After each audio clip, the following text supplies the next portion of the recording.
नमस्कार, एक बार फिर से आपका बहुत स्वागत है। एनडीटीवी देख रहे हैं आप, मैं हूं आपके साथ साक्षी गुप्ता। दिल्ली धमाके से जुड़ी हुई बड़ी खबर का रुख करेंगे। एनआईए कोर्ट में आरोपियों की पेशी हुई है। एनआईए रिमांड खत्म होने के बाद आपको बता दें पेश किया गया डॉक्टर मुजम्मिल, इसके साथ ही शाहीन आदिल भी पेश किए गए। मुफ्ती इरफान की भी पेशी हुई है। तो इस वक्त की ये बड़ी खबर आपको बता रहे हैं। एनआईए रिमांड खत्म होने के बाद आरोपियों की पेशी हुई है। दिल्ली धमाके से जुड़ी हुई ये बड़ी जानकारी।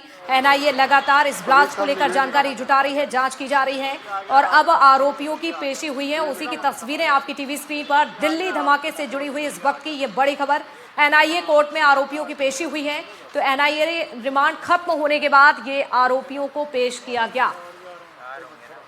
तो जिस तरह से दिल्ली में ब्लास्ट किया था लाल किले के पास, इस पूरी घटना को लेकर अभी जानकारी जुटाई जा रही है, जांच चल रही है, एनआईए जांच कर रही है और जिस तरह से आरोपियों की पेशी हुई है उसकी ये तस्वीरें आपको दिखा रहे हैं। रिमांड खत्म होने के बाद आरोपियों को पेश किया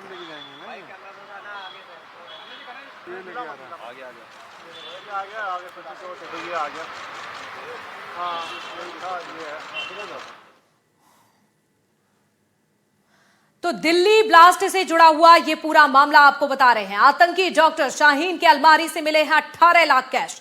कमरा नंबर 22 की अलमारी से कैश मिला है। 18 लाख कैश को एक साधारण पॉलीथिन में छिपाया गया था। इसी साल 25 सितंबर को आतंकी शाहीन ने ब्रेजा कार से कैश में खरीदी की थी। एनआईए जांच कर रही है। आपको बता दें शाहीन के पास कहां से आया ये पैसा, इसको लेकर अभी जांच पड़ताल की जा रही है। एनआईए ने शाहीन के अल-फलाह एडमिन ब्लॉक में बने लॉकर की भी तलाशी ली है। इस वक्त की ये बड़ी खबर आपको बता रहे हैं। दिल्ली ब्लास्ट से जुड़ी हुई बड़ी जानकारी, 8 लाख कैश को लेकर जानकारी जुटाई जा रही है। एनआईए की ओर से यह जानकारी की जा रही है कि आखिरकार ये पैसे कहां से आए, कैसे आए, क्या मकसद था। ये तमाम सवाल कुछ ऐसे हैं जिसको लेकर जांच की जा रही है। कमरा नंबर 22 की अलमारी में यह कैश मिला जिसकी जांच की जा रही है।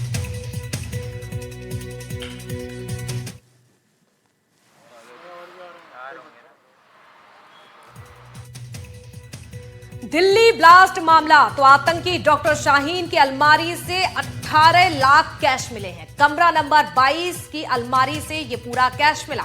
अब आपको 5 तस्वीरें दिखाएंगे जिसमें दिल्ली ब्लास्ट के गुनहगारों पर ताबड़तोड़ एक्शन किया जा रहा है। ये देखिए आप 5 तस्वीरें। बता दें आपको आरोपियों की कोर्ट में पेशी हुई, तो वहीं छापे में शाहीन के कमरे से 22 लाख रुपए मिले हैं। तो देखिए 22 कमरा नंबर ये 22 जिसकी जांच पड़ताल की जा रही है। एक साधारण सा कमरा, पॉलीथीन बैग में छिपाए गए थे ये पैसे। एनआईए की टीम ने शाहीन के ठिकाने पर तलाशी ली और इसी दौरान ये रकम बरामद की गई। दरअसल जांच एजेंसी ये पता लगाने में जुटी है कि आखिर शाहीन के पास इतना बड़ा कैश कहां से आया। तो वहीं डॉक्टर शाहीन के लव ट्रायंगल की भी बात की जाए तो डॉक्टर मुजम्मिल ने गहरे राज जांच एजेंसियों की पूछताछ में उगल दिए हैं। डॉक्टर मुजम्मिल ने बताया है कि शाहीन से उसकी मुलाकात अल-फलाह यूनिवर्सिटी में हुई थी। वो उससे काफी बड़ी थी और उसकी सैलरी भी काफी ज्यादा थी। शाहीन के प्यार में पागल हो गया और ये आशिकी इस कदर परवान चढ़ी कि दोनों ने 2023 में निकाह कर लिया था। डॉक्टर शाहीन का पहला पति जफर हयात मुंबई रहता था। इसके साथ ही अल-फलाह यूनिवर्सिटी के फाउंडर पर शिकंजा कसा गया और दिल्ली ब्लास्ट के मामले में दिल्ली पुलिस ने शहर के सभी निजी अस्पतालों को नोटिस जारी कर उन डॉक्टरों की जानकारी भी मांगी है जिन्होंने विदेश से एमबीबीएस की डिग्री हासिल की। इसको लेकर भी जानकारी आपको बता दें जुटाई जा रही है। तो 5 तस्वीरें अलग अलग आपके सामने और सबसे बड़ी बात, सबसे बड़ी जानकारी यह है कि डॉक्टर शाहीन ने कई राज डॉक्टर शाहीन को लेकर डॉक्टर मुजम्मिल ने कई राज एनआईए को बता दिए हैं।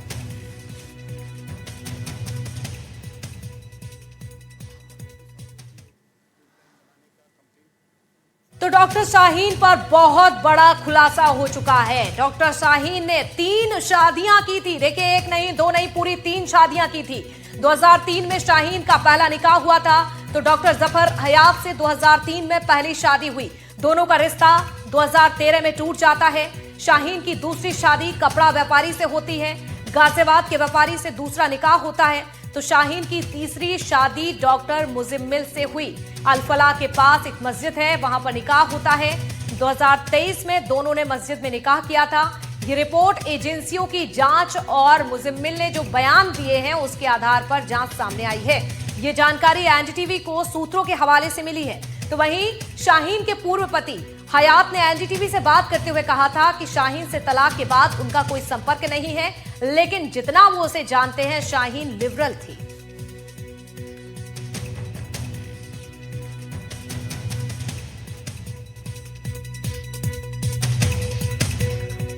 तो देखिए, कई राज अब डॉक्टर शाहीन के लगातार खुल रहे हैं। जिस तरह से अब एक बड़ा राज खुला है कि एक नहीं, दो नहीं, बल्कि 3 शादियां हुई थी। पहली शादी जिस तरह से हयात से हुई, जिसके बाद ये शादी मात्र 10 साल चलती है, 2003 से 2013 तक।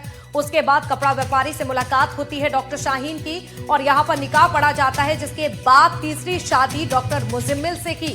और इन सब के बीच में जिस तरह से दिल्ली ब्लास्ट हुआ, ये प्लानिंग हुई और इसके बाद अब डॉक्टर शाहीन के एक के बाद एक राज खुलते हुए नजर आ रहे हैं। तो ये तस्वीरें आपको दिखा रहे हैं डॉक्टर मुजम्मिल शकील की। ये तस्वीर आप देखिए डॉक्टर शाहीन के साथ 2023 में दोनों ने मस्जिद में शादी की थी और अभी भी एनआईए लगातार पूछताछ में जुटी हुई है। तो डॉक्टर शाहीन पर एक बहुत बड़ा खुलासा हो चुका है।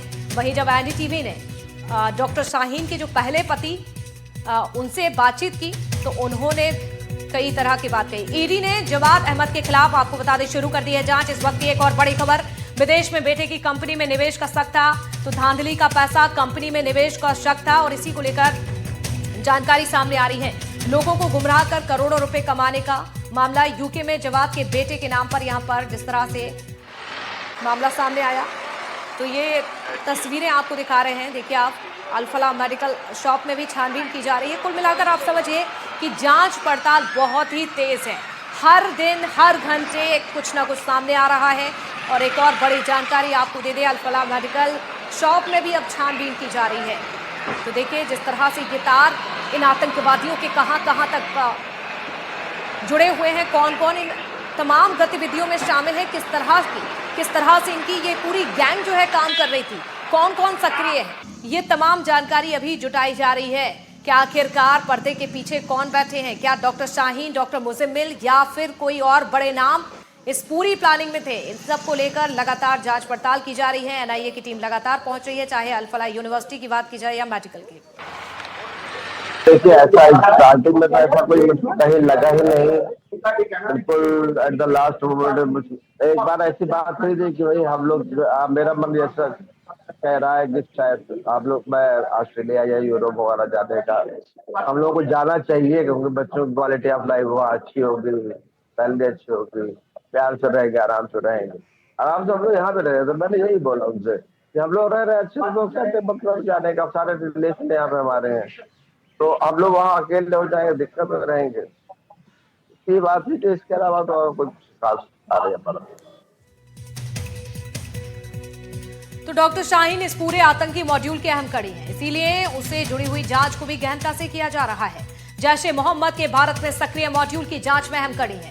डॉक्टर शाहीन से जुड़े कई खुलासे पहले भी हो चुके हैं। आपको याद दिलाते हैं कैसे उसके नेटवर्क के लोग उसे मैडम सर्जन के नाम से बुलाते थे। उसका व्हाट्सएप डेटा खंगालने पर पता चलता है कि 2 मोबाइल नंबरों से उसे सबसे ज्यादा मैसेज और कॉल आते थे। इसके साथ ही आपको बता दें, कोड वर्ड में उन नंबरों से बातचीत भी की जाती थी।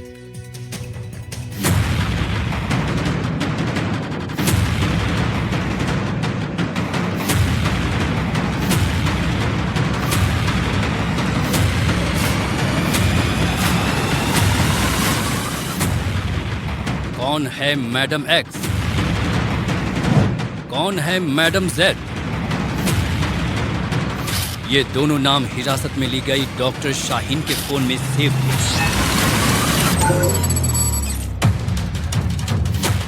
दिल्ली धमाके की जांच में रोज नए नए खुलासे सामने आ रहे हैं।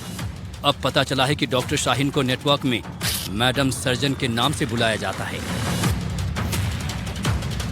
उसके फोन में 2 रहस्यमयी नंबर मिले हैं जो कि मैडम एक्स और मैडम जेड के नाम से सेव थे। दोनों से सबसे ज्यादा कॉल और मैसेज आते थे। बातचीत में मेडिसिन और ऑपरेशन जैसे शब्दों का इस्तेमाल कोड वर्ड के रूप में किया गया।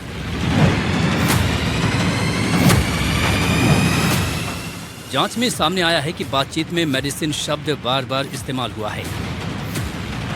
एजेंसियों को शक है कि यह शब्द असल में विस्फोटकों या ब्लास्ट मटेरियल के लिए कोड वर्ड था।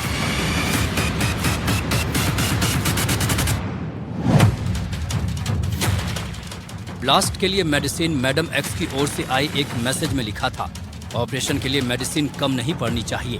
सुरक्षा एजेंसियों का मानना है कि यहाँ ऑपरेशन शब्द का इस्तेमाल आतंकी हमले को दर्शाने के लिए किया गया होगा। दूसरा मैसेज मैडम जेड की ओर से आया था। इसमें लिखा था, मैडम सर्जन आप हमदर्द ऑपरेशन पर ज्यादा ध्यान दीजिए। एजेंसियों के मुताबिक ऑपरेशन हमदर्द नामक कोड वर्ड का इस्तेमाल महिला आतंकियों की भर्ती और ट्रेनिंग के लिए किया जा रहा था। अब तक जो जांच में सामने आ रहा है उसके मुताबिक डॉक्टर शाहीन के फोन में मैडम एक्स और मैडम जेड के नाम से 2 number save the. Doctor Shaheen के नेटवर्क में उसे मैडम सर्जन कहा जाता था। डॉक्टर शाहीन के पास मैडम एक्स और मैडम जेड नामों से सबसे ज्यादा कॉल मैसेज आते थे। इस बातचीत में मेडिसिन और ऑपरेशन जैसे कोड वर्ड होते थे।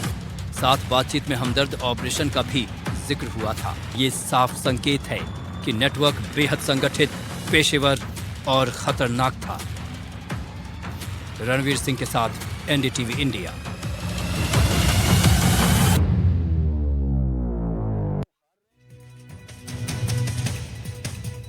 तो अल-फलाह यूनिवर्सिटी से जुड़ी हुई बड़ी खबर सामने आ रही है। फाउंडर जवाद अहमद सिद्दीकी पर शिकंजा कसा गया। ईडी ने जवाद अहमद के खिलाफ शुरू की है जांच। विदेश में बेटे की कंपनी में निवेश का शक था। धांधली का पैसा कंपनी में निवेश कर सकता। आपको बता दें, लोगों को गुमराह कर करोड़ों रुपए कमाने का भी आरोप लगा है। तो यूके में जवाद के बेटे के नाम है कंपनी। पैसों के लेन देन की ईडी अब छानबीन में जुटी हुई है। मनी लॉन्ड्रिंग केस में जेल में बंद है अहमद। तो ईडी ने अल-फलाह के फाउंडर को गिरफ्तार कर लिया। तो देखिए, ईडी की ओर से ये गिरफ्तारी हुई है। जांच लगातार चल रही है। अलग अलग जांच एजेंसियां जांच में जुटी हुई हैं। और इसी बीच एक बड़ी खबर आपको बता रही, ईडी ने अल-फलाह के फाउंडर को अब गिरफ्तार कर लिया है। अल-फलाह के जो फाउंडर हैं उनको गिरफ्तार कर लिया गया है। ईडी छानबीन कर रही है। मनी लॉन्ड्रिंग केस में जेल में जवाद अहमद हैं। तो पैसे के लेन देन की भी अब जांच की जा रही है। यूके में जवाद के बेटे के नाम ये कंपनी है और इसको लेकर भी अब जांच पड़ताल इस समय तेज है।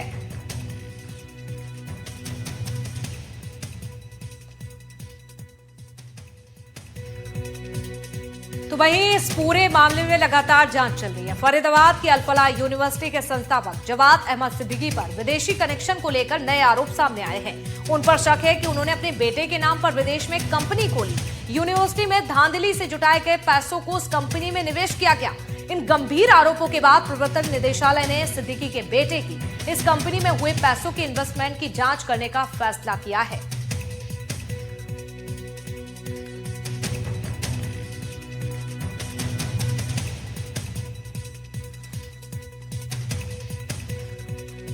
तो देखिए, अल-फलाह के तार, विदेशी मायाजाल और ये 3 तस्वीरें आपको दिखा रहे हैं जिस तरह से जांच पड़ताल हुई है। अल-फलाह के फाउंडर पर शिकंजा कसना शुरू हो चुका है।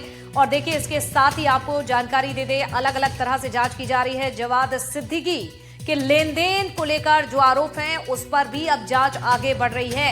इसके साथ ही चाहे पैसों के लेन देन की बात की जाए तो अब इस पर ईडी की पैनी नजर है। पैसों के लेन देन का जो पूरा मामला है, ऐसे में ईडी जांच कर रही है और हो सकता है कि कुछ और भी यहां पर खुलासे हो सकते हैं। तो विदेश में बेटे की कंपनी में निवेश का शक है और अब ऐसे में बेटे की कंपनी पर भी शिकंजा कसा जा रहा है। तो अल-फलाह के फाउंडर पर बहुत बड़ा खुलासा हुआ है। जाली दस्तावेज से जमीन हड़पने का आरोप लगा है। मृतक हिंदुओं की जमीन हड़पने का आरोप लगा। जनरल पावर ऑफ अटॉर्नी का सहारा लिया गया।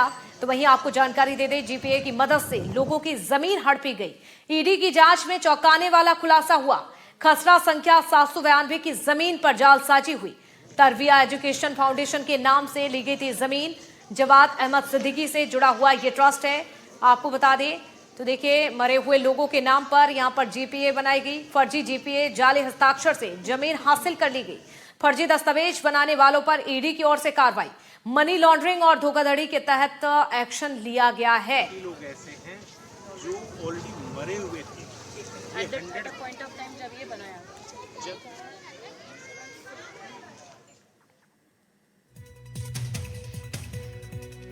तो दिल्ली ब्लास्ट केस में बड़ी खबर सामने आ रही है। महाराष्ट्र के संभाजीनगर से एक बड़ा अपडेट इस समय मिल रहा है। संदिग्ध महिला का साथी गिरफ्तार हो चुका है। ये बड़ी गिरफ्तारी हुई। तो दिल्ली से पकड़ा गया मोहम्मद अशरफ, जिसकी गिरफ्तारी हुई है। मोहम्मद अशरफ अफगानिस्तान का नागरिक बताया गया। जांच में महिला का विदेशी कनेक्शन भी सामने आ रहा है। तो इस वक्त की बड़ी खबर आपको बता रहे हैं, दिल्ली ब्लास्ट से जुड़ी हुई। 3 दिन पहले संभाजी नगर से महिला को हिरासत में लिया गया था और देखिए अब एक और गिरफ्तारी हुई है। तो लगातार नए नए नाम सामने आ रहे हैं, एक के बाद एक लगातार इस पूरे मामले में अपडेट सामने आ रहा है। तो दिल्ली ब्लास्ट केस में एक बड़ी खबर, महाराष्ट्र के संभाजी नगर में बड़ा अपडेट, संदिग्ध महिला का साथी गिरफ्तार हो चुका है। तो तस्वीर के आधार पर देखिए गिरफ्तारी हुई है, ये एक्शन लिया गया है। तस्वीर आपको दिखा रहे हैं, संदिग्ध महिला का जो साथी था अब उसे भी दबोच लिया है जांच एजेंसियों ने, उससे पूछताछ अब की जा रही है।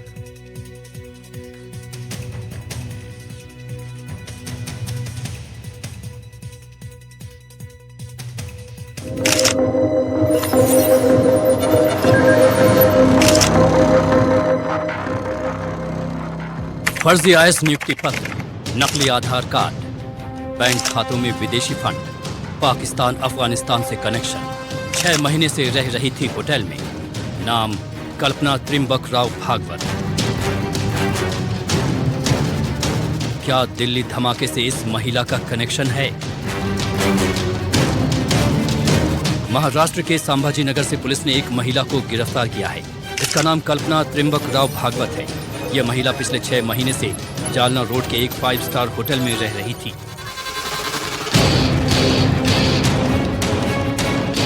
जब पुलिस इस महिला को गिरफ्तार करने पहुंची तो उसके पास मौजूद कागजात देखकर हड़कंप मच गया।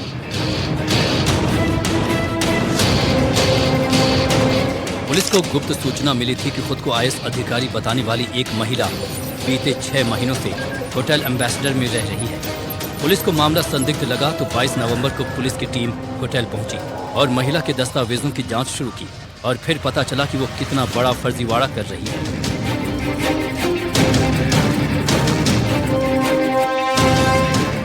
सबसे पहले पुलिस ने महिला का आधार कार्ड चेक किया तो पता चला कि उसका आधार कार्ड जाली है। आधार कार्ड पर एडिटिंग साफ तौर पर दिख रही थी। महिला के पास से साल 2017 के आईएएस नियुक्ति पत्र की फर्जी फोटोकॉपी मिली। साथ ही यूपीएससी 2017 की चयन सूची की फर्जी कॉपी भी महिला के पास से बरामद हुई।